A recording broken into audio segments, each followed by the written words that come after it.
to dream about unicorns. My dream and goal is to focus on myself and my family, self-investment rather, progressing via a career and higher studies. The fact that if I walk out, I don't have to worry of being marked, I don't have to worry about not having something to eat, I don't have to worry about not having a place to stay.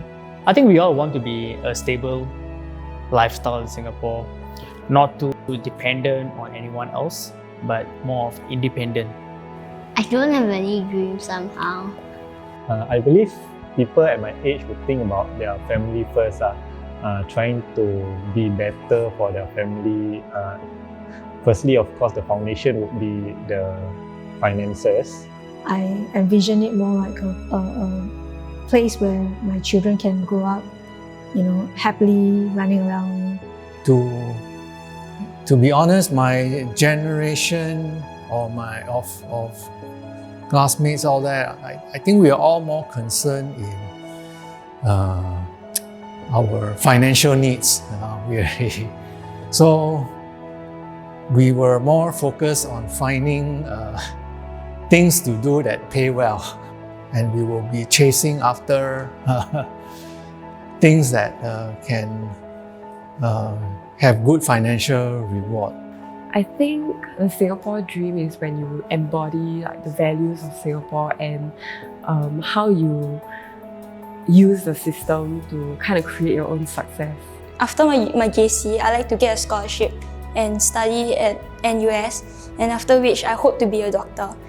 I wish to be a vet because I want to help the animals. I want to grow as a policeman and help people. Personally, my dream is to be of service to Singapore. Since young, I've wanted to be a civil servant, someone that helps the nation become better. For me, success comes from within, especially at the family point of view. The person do not need to be rich, but as long as the family are happy and well taken care of, I think that is a very successful person really. Making sure that our kids are having the best environment that they can have to grow up in. And when I say best, it's not just about tertiary, but also about the outdoor environment, the experimental environment that they can experience life.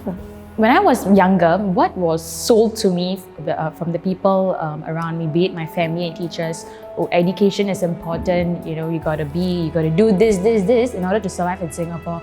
But no one really educated you as a child on how to be a good person and what kind of values should be cultivated.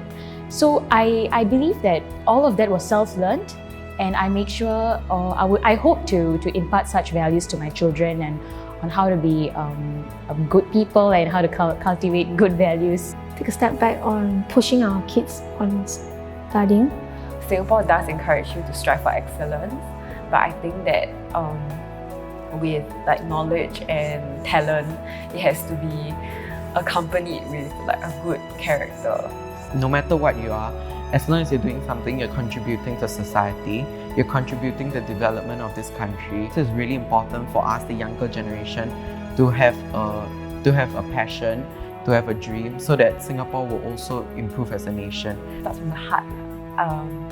I believe in being simple things like kind, patient, loving, inclusive.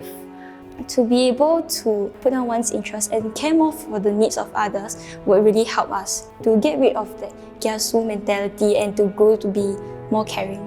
As a minority, I have not been at the brunt of it. I like how diverse Singaporeans are, and cliche as it sounds, we kind of grew up with the mentality of integrating people and collaborating regardless of religion and race. So I really hope that we become a society that doesn't focus on race, doesn't focus on religion, but the main goal is we are all Singaporeans. What's great about Singaporeans is that we still hold the kampong spirit. That for example, you go to a hawker centre, the auntie will give you extra wonton, or they ask you, how are you sayang?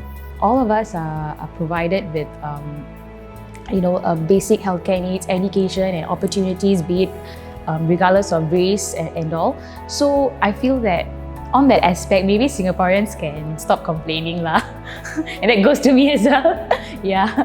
So the ideal kampong or the ideal community that I've always had in mind is talking to my neighbors with no objective even, just asking them, how's your day? Or you see someone in the, for example, Libas interchange having a very bad day, you can see from their face and just going up to them and saying, hey, how's everything? Hope things are fine. You know, without even them being offended, but genuinely accepting the care you're giving to them. We are only as strong as our weakest team member. So we also have to include the least privileged people in the society. And from the COVID experience, I do think understandable, like people only care about themselves when they should be thinking in more thinking about the community at large. People who are already ready for retirement, perhaps like myself, would be more of looking for purpose for what we can do, right? Beyond our day job. Financial freedom is a point where you're receiving enough income to sustain your lifestyle, right? So much so that your job becomes a passion and a pleasure, and it's not pressure to you. Financial needs are definitely important still, but I think we need to find purpose for our lives, right? I think people are important, right? We need to be able to probably show more empathy and more compassion and help one another.